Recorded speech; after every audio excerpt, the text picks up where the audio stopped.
Let me ask you something. Have you ever written this? X equals x plus 5. It works, but it's not the best way.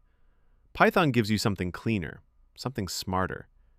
These are called assignment operators. You already know this one, x equals 10. It stores a value inside a variable. Now watch this carefully. Instead of writing x equals x plus 5, you can simply write x plus equals 5. Same result, but faster and cleaner.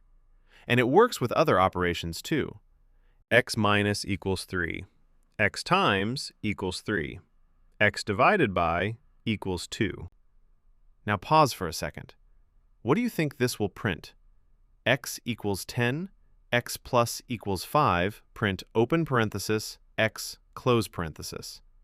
Think about it.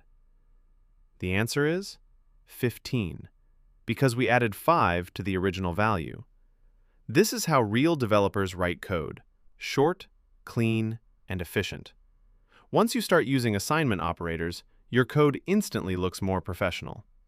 In the next lesson, we'll combine everything using real conditions in Python.